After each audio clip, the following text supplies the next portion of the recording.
Welcome to Around the Girdle Earth, the podcast where Dartmouth stories come to life. I'm your host, Yovany Jerez, class of '03. And on each episode, we sit down with members of the Dartmouth alumni community to explore moments, mentors, and memories that shaped them from the green to the great unknown. So, whether you graduated last year or decades ago, these conversations offer a window into the journey that we have taken and the common threads that connect us all. So, grab your favorite drink, step into this story, cue up the nostalgia, and let's wander together. Today, I have the pleasure of formally interviewing my dear friend Maria. Maria actually went to Dartmouth as a graduate student, but she's actually been in Hanover, New Hampshire over the span of 10 years. So before we even get there, Maria, why don't you kick us off by giving us a little bit of your cultural background, your family history, where you grew up, that sort of a thing. Welcome. Absolutely. Thank you, Giovanni, for having me. This is super exciting. My cultural background is I am Venezuelan. My parents were both born in Venezuela. I was born in Venezuela, and my father was the CEO of the Venezuelan Petroleum Corporation. He opened the first New York City office in the 70s. And because it's a company that's owned by the nation, it's a diplomatic role. So when we got here in 1970, okay, aging myself here, 74, I was 4 years old, and we walked in with diplomatic passports. We were guests of the United States. And I spent most of my childhood in the United States as my dad was in his CEO role. But we were never immigrants at that time. We were just guests. The plan was always to go home where we belonged, where our family and our roots and our entire network was. Over the course of the years, we became quite Americanized, right? My parents didn't want us to become American, but they wanted us to adapt to this incredible place that we were calling home for this period of time. And so the expectations was that we were always on our best behavior. Even in New York City, at a crosswalk, we were not allowed to cross unless it was green because we were representing another country. We didn't want to come do something that was going to shine badly on our culture, on our people, on the country we represented. Years go by. I was about to turn 15. I was a sophomore at the Loyola School in New York City. And my father turned to my mother and he said, "Mujer, our children have turned into gringos." Of course, he said that in Spanish to her. And we're all at the table like, so? And he said, "Let's go home." And 2 weeks later, I was in high school in Venezuela, completely in Spanish. My life took a 180-degree turn, completely upside down. I went from riding 3 subways to get to Loyola School from Queens to being driven to school, not being allowed to walk out alone anywhere because it was dangerous. And in a much more curtailed culture where the expectations for me as a young woman, as a quinceañera, were very different than in New York City. I stayed in Venezuela for 3 years, finished high school, completed 1 year of university, and came back to Fordham University. And as life would have it, I did a study abroad in France and met my husband, my then husband, who was from Iceland. And so I was the first person born in Venezuela to move to Iceland since they started keeping records in 946, so 1,000 years earlier. And my children are the first Venezuelan Icelandic children in known history, in recorded history. Who knows what the Vikings did before 946? I don't know, but Venezuela didn't exist, so what can I tell you? My then husband, we've since divorced. He is a medical doctor. He did his residency at Dartmouth Hitchcock Medical Center, and that's how we wound up at Dartmouth.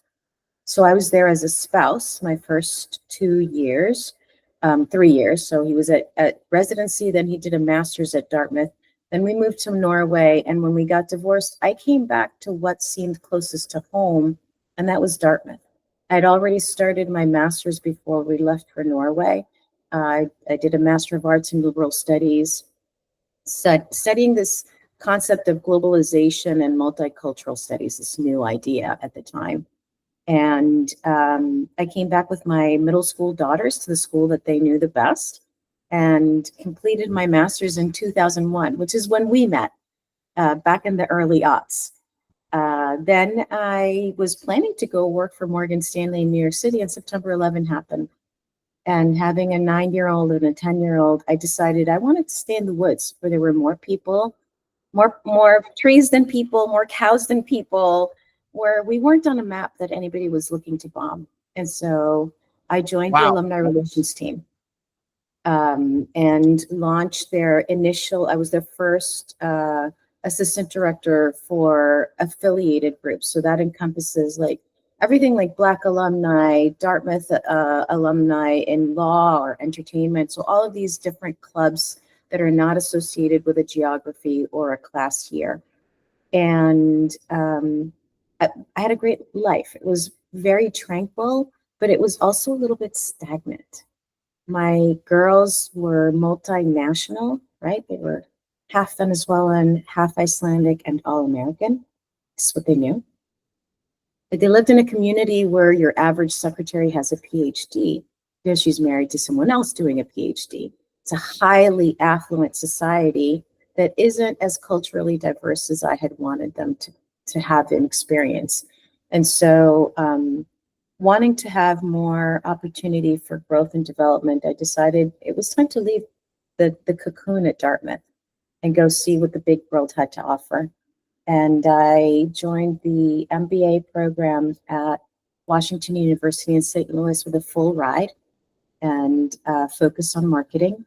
And the girls came along with me, of course. I chose schools based on which MBA programs were situated in cities that had feeder public schools for Dartmouth. I figured if Dartmouth was recruiting from those schools, the school is going to be good enough for my kids.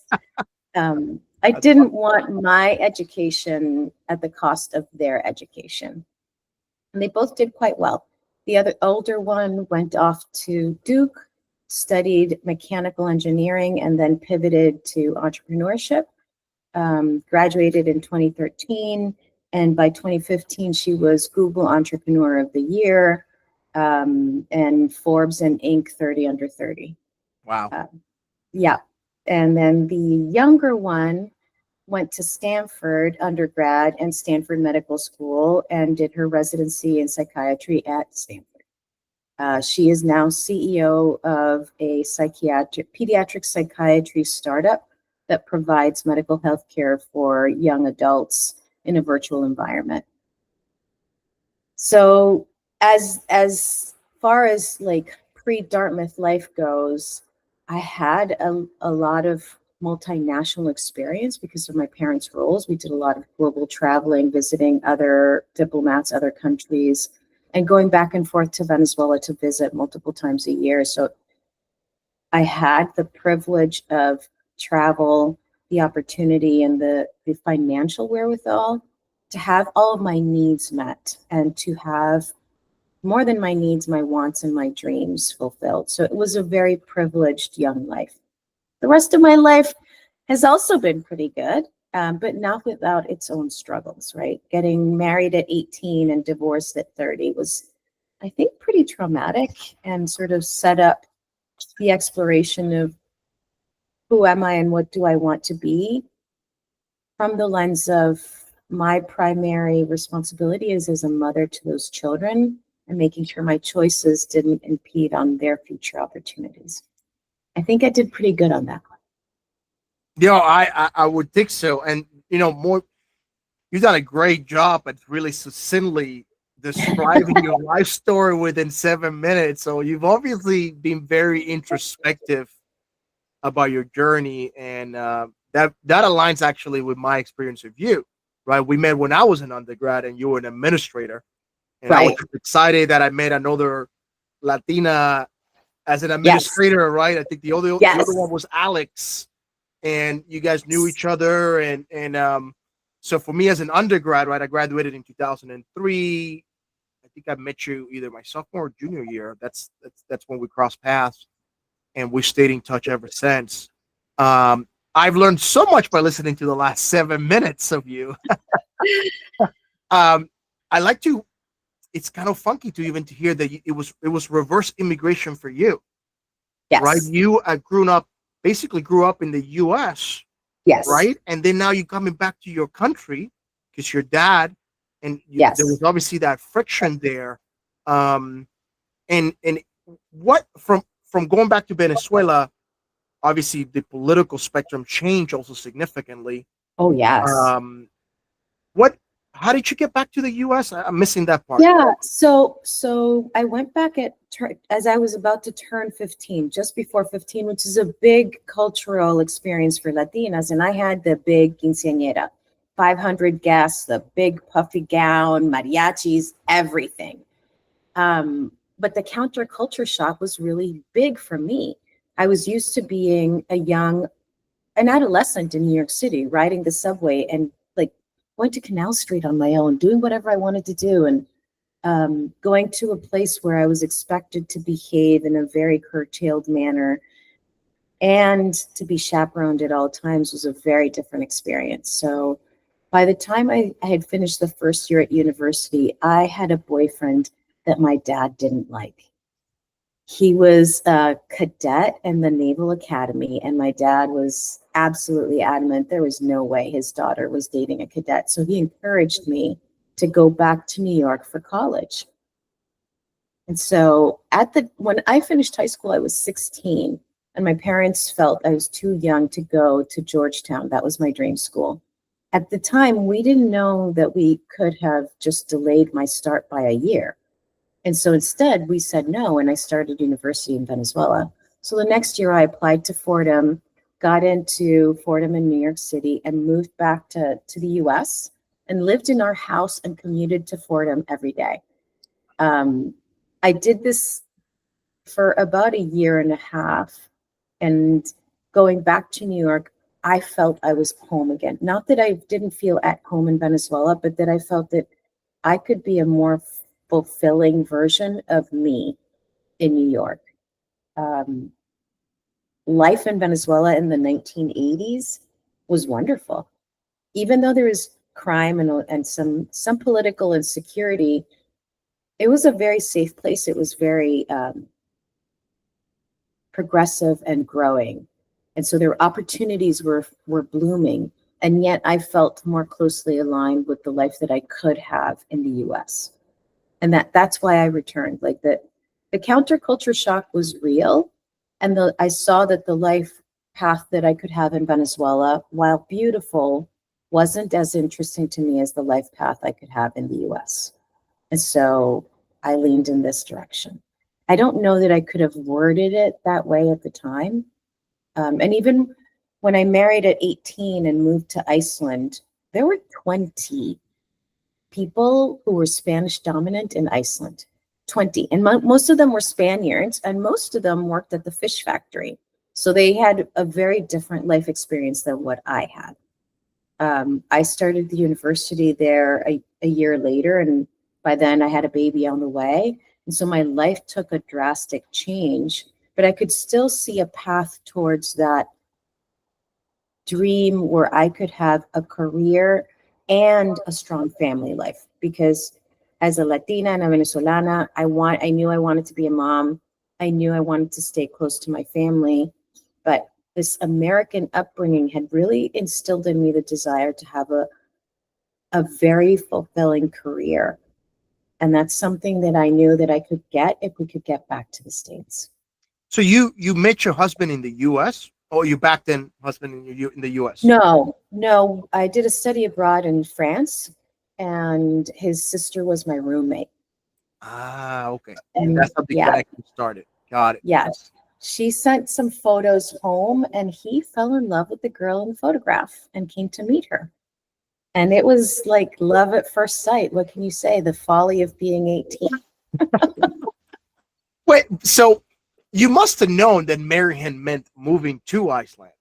Of course, I understood that, but I also knew we had a conversation. I said, like, I'm happy to move there while you finish medical school, but I want to go back to the US. So the agreement was medical school in Iceland, residency and the rest of our lives in the US.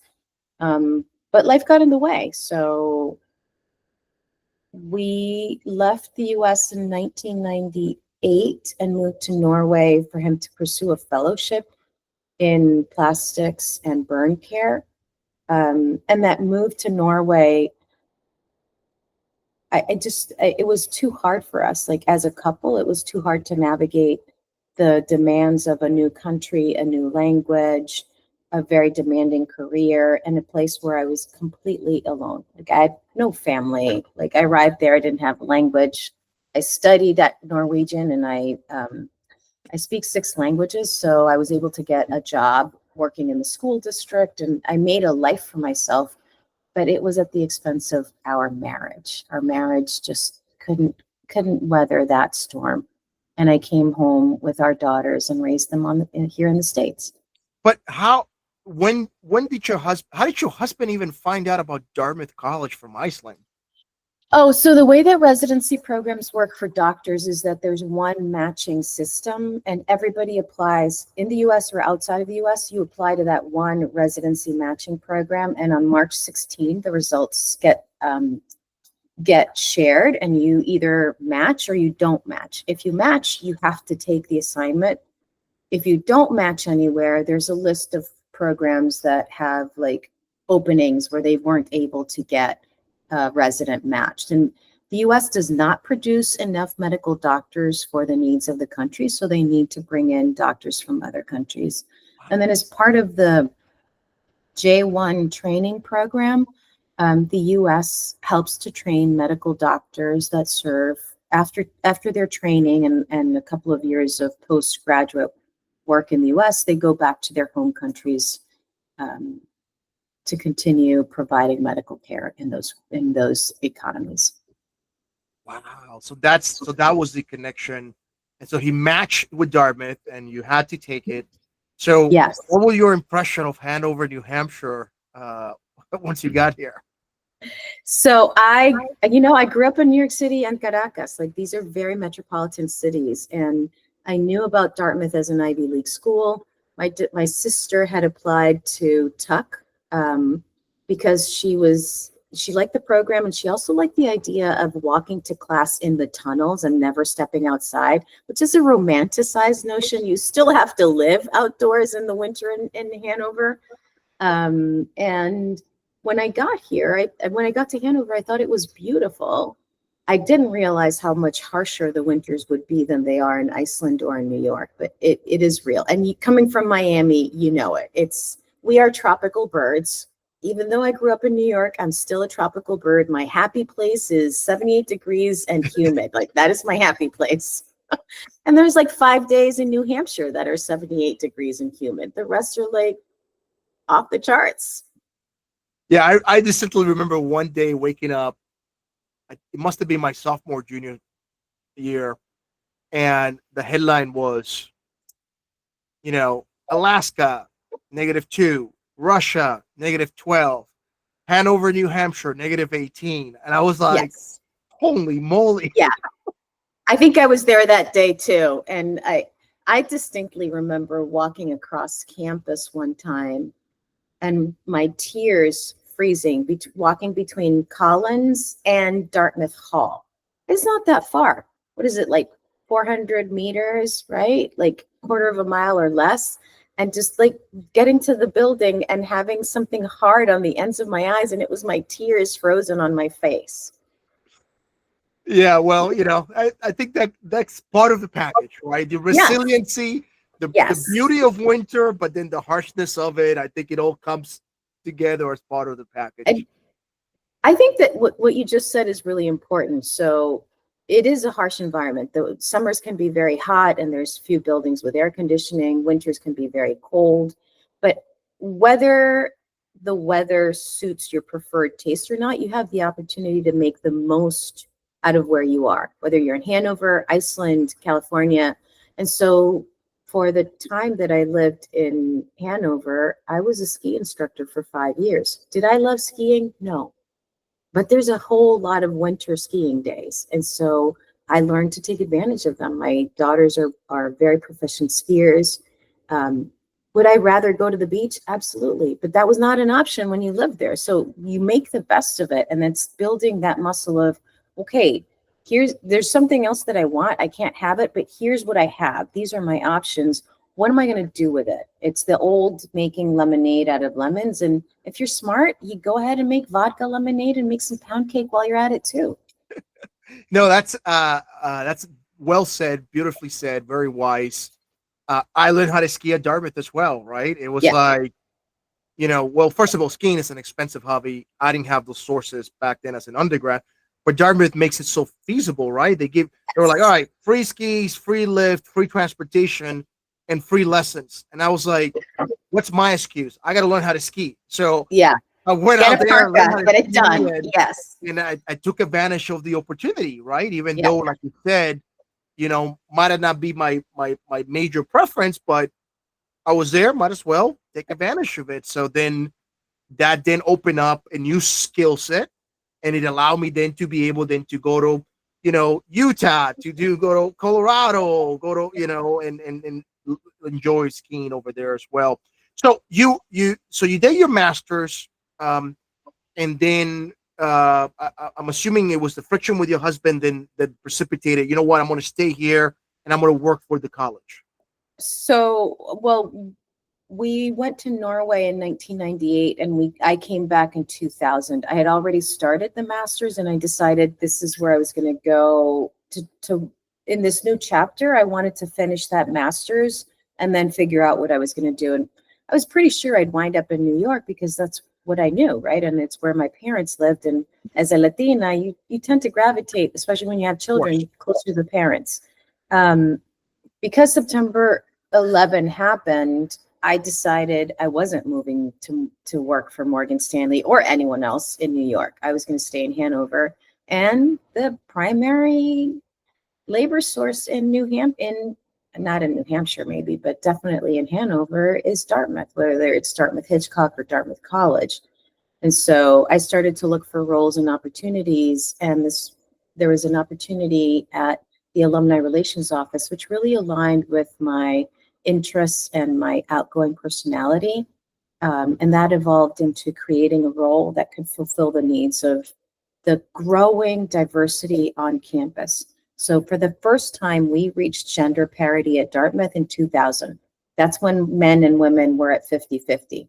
That was the first time, right before you got there. Or I guess you must have been there already. I got there in 1999, yeah. So yeah, in 2005, they had projections that 35% of the students would self-identify as non-white.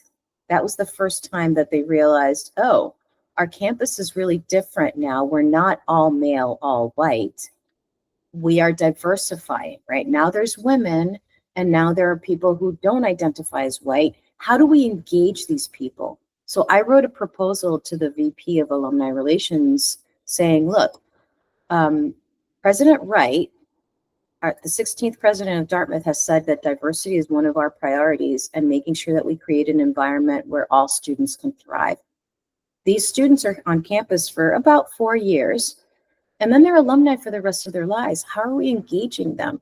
Because the average non-white student alumnus was not as engaged in their class or their geographic club. And so we were losing them to other interests, right? They were joining whatever other associations they liked.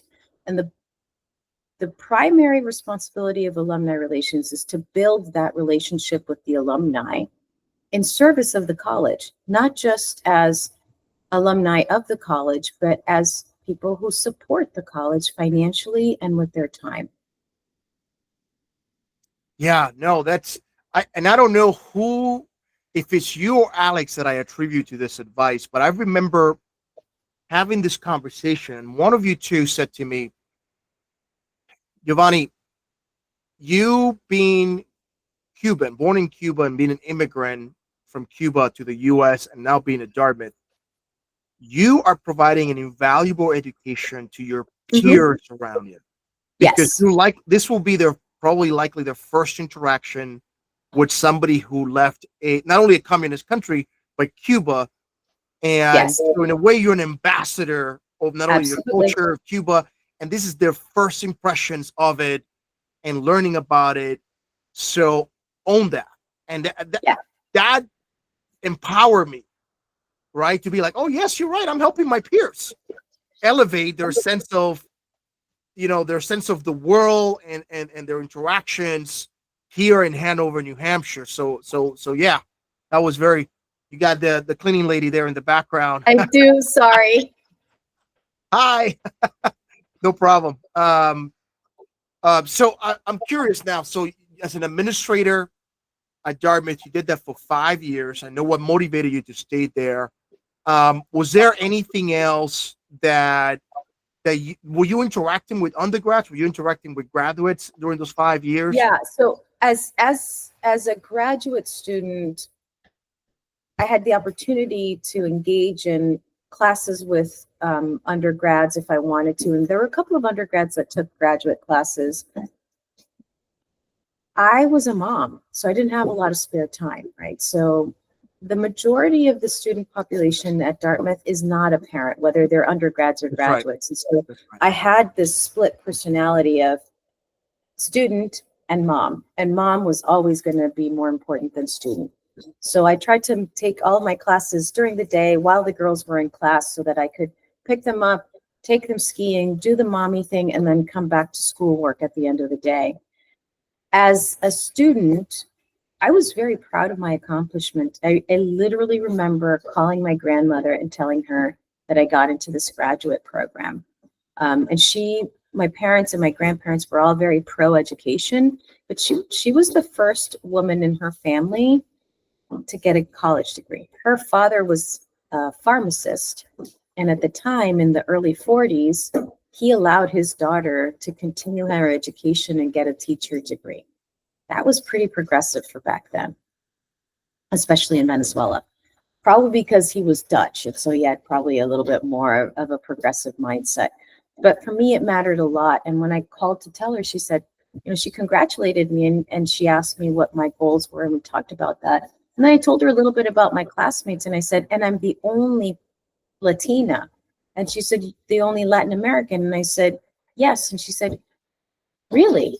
She was really surprised. And I was very proud. I was the one and only. But then it weighed on me. Why am I the only one and only? Like, I'm pretty great, but there's so many other great Latinos out there. Like, why am I the one and only? And I met Alex, who was in the same program. And so Alex and I made up 100% of the Latino population in our graduate program. We also made up 100% of the Latino administrators who were not professors at Dartmouth until 2005, when I left. We were the only two. And so I realized with a bit of apprehension that there was something very wrong with that. And so I was angry for about 3 weeks. And then I said, okay, Maria, what are you going to do about it? Are you going to just be angry, or are you going to do something about this? And so talking to the girls about fishing, I realized Dartmouth was fishing in the wrong ponds.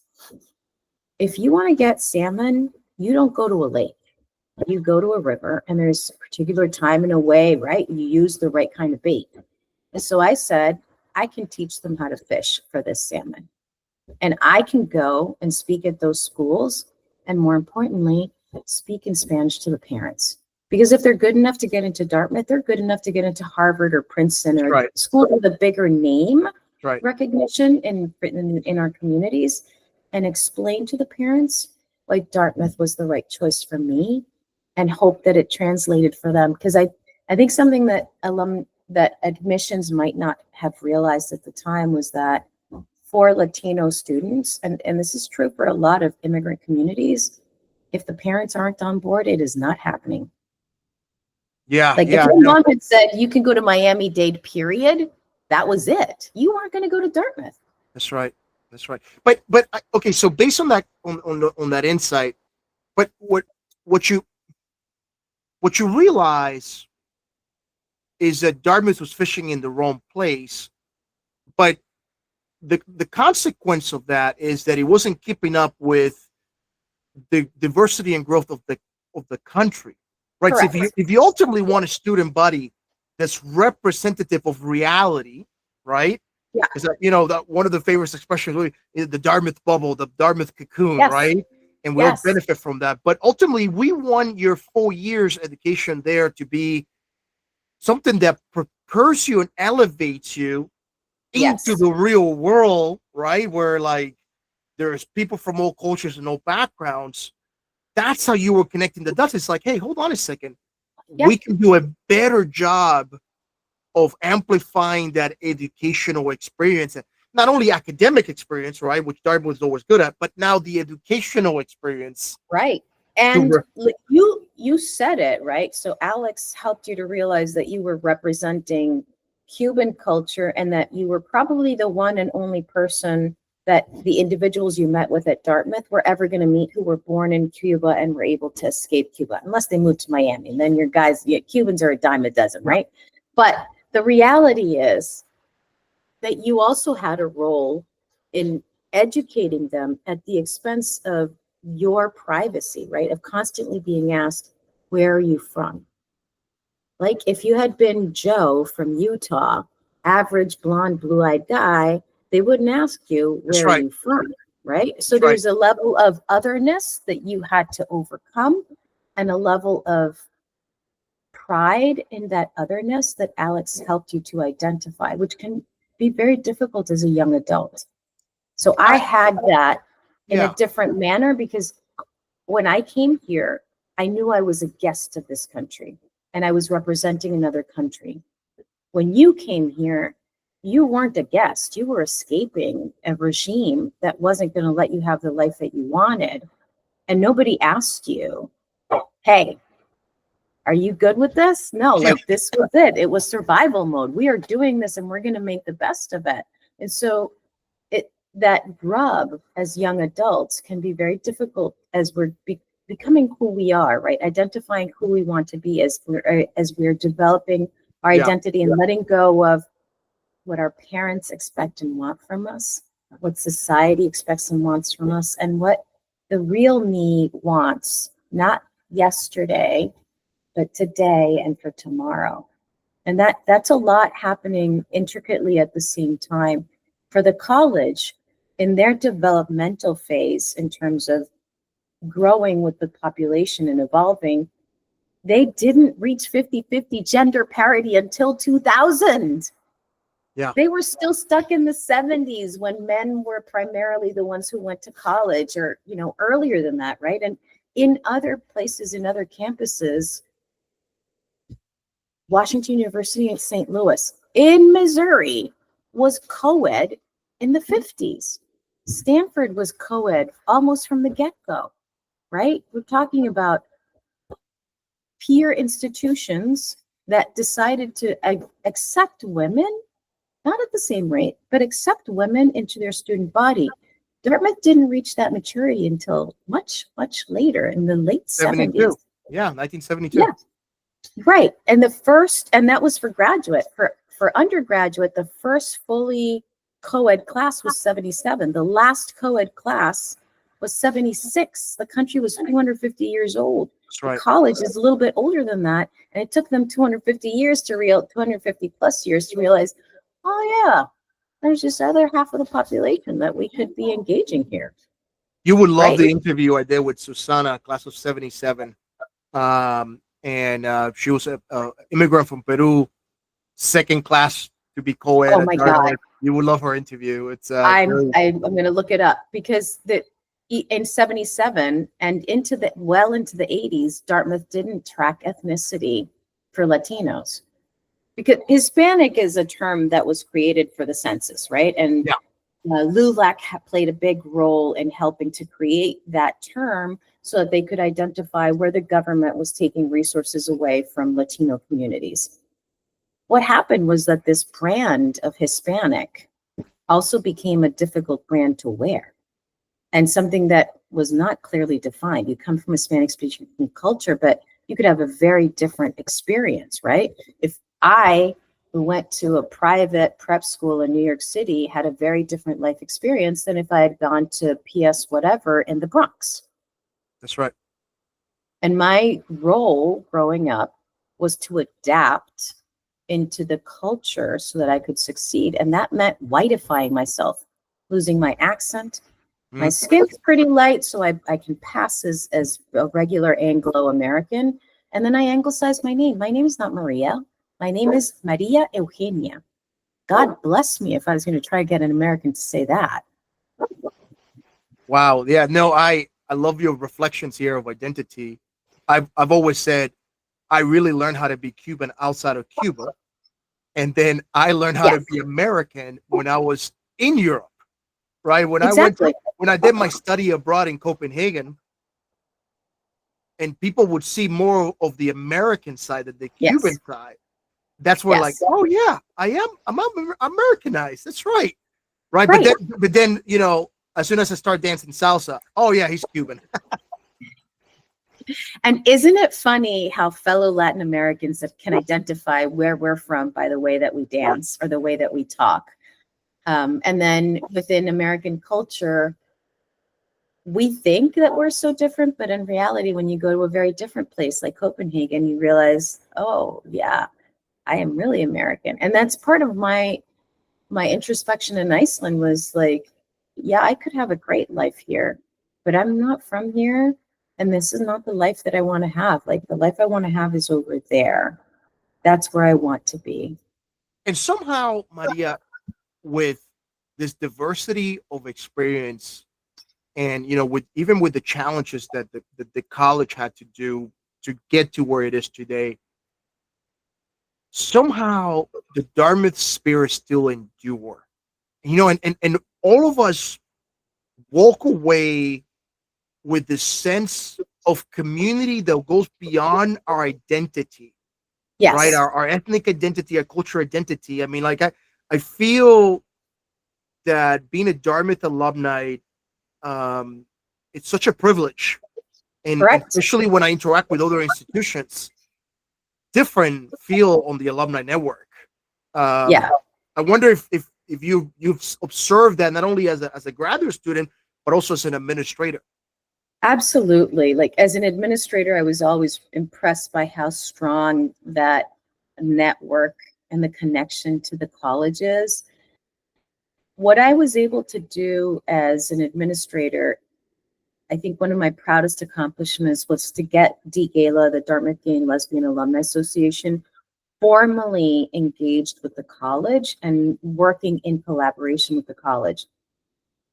There was a lot of mistrust there. And so helping to build a bridge of trust, of future viewing, meant trying to identify where is the zone of mutual agreement between these two institutions that serve the same community, right? And that zone of mutual agreement was the student body. So helping to bring DGALA alumni to campus to speak to current undergraduate students who were gay, lesbian, or whatever sexual orientation they identified with meant bringing in a resource that the college by itself couldn't provide. And it meant engaging the alumni to come back and see what, regardless of what your experience was back when you were in school, whether it was good or bad, this is the experience today because Dartmouth continues to grow and evolve. Our identities continue to grow and evolve, right? Like you left Dartmouth and you weren't a parent. You became a parent many years later and you joined that community of parents, right? And now you also identify as a father.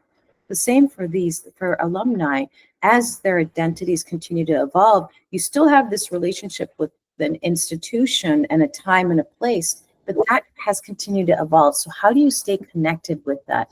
And that's when we see like people come back to campus and they see the campus has changed, right? There's new buildings, and then there's the old buildings that are still there. Dartmouth Hall is still the same, still got the same copper roof.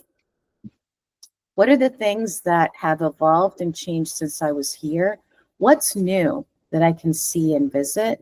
And what's old that's still the same? I still go back to Baker and visit my favorite stacks just because that was my happy place, to be surrounded by books, right? To go into a space that meant so much to me when I was developing and seeing The books are still here. The people have changed, but the books are still here. There's a core part of this place that will always align with the core part of that experience for me that was academic and intellectual, and an opportunity to grow in a way that I had no idea how transformational it would be.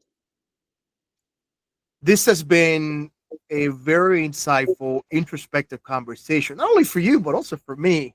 I'm grateful for your insights. As we wrap up our podcast here, any last golden nuggets of wisdom you want to share to maybe an incoming high school student, but also like somebody considering grad school? We obviously spoke extensively about the Dartmouth network and how unique that is.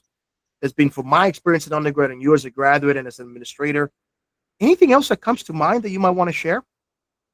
Yeah, I think, we're at a pivotal time right now with the evolution of AI, and that aligns with my current role. I currently work at Salesforce. I am still in that relationship management space. I do executive meetings for our senior most customers and leaders. But everywhere I go in the world, I check out to see, do they have a Dartmouth club? Is there an activity happening? Because I know that's a natural place where I can find my people. Are we going to be 100% the same? No, but we have this common experience that can help me land and find my new home, my new tribe. And so when I moved from Hanover to St. Louis, I found the club. When I moved from St. Louis to Miami, I found the club. When I moved from Miami to Silicon Valley, I found the club. And everywhere that I've moved to, I've joined the club. I have very often been part of the leadership of the local geographic club because it's very meaningful to me. I've stayed a little active in the Dartmouth Alumni Latino Association of Latino Alumni. There's just limited bandwidth. But wherever I go, when a student reaches out to me or an alum, I make time for them. I make time for that coffee chat to tell them about their experience. And for the past 25 years, I have been an alumni interviewer, probably 20 of the 25 years. And I love meeting with the applicants and seeing this incredible new crop of students. This pivotal point that we are with AI, I think it's going to be as dramatic as 2000 was, and this opening of the World Wide Web and information access. Wherever you are, don't see AI as a threat to your job. The threat is not AI. The threat is the person who knows how to use AI to do your job. That's who you're going to lose your job to. So if you have a little bit of spare time, whether you're an undergraduate, graduate, alumnus, high school student, make time to become familiar and comfortable with AI and implement it into your work. As simple as, for me, a personal goal this year, and you can laugh, is to do one pull-up. One, just one. I'm 55 3/4. The last time I did a pull-up was in high school for the presidential fitness test. I was a million years ago, basically. I'd love to do that again. That is my personal goal. I asked ChatGPT to help me build a plan so that I could do the right exercises to make that happen. You can do that. You can ask it to help you plan your meals for the week or prepare for an interview, whether it's an application, or ask it to improve a message that you're trying to write or help you design a better one-to-one plan for your employees.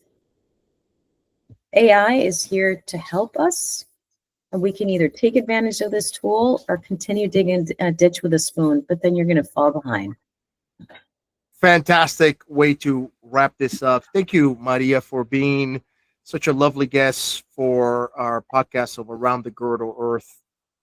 If today's conversation sparked a memory or gave you something to think about, please leave us a thoughtful reflection in the comment section. And more importantly, share this episode with a classmate or a fellow alum. It's a very easy way to keep the Dartmouth spirit alive in this digital age. So until next time, keep sharing your story, stay curious, and keep roaming this beautiful Girdle Earth. Thank you, everybody. Thank you, Maria. You're welcome. Bye.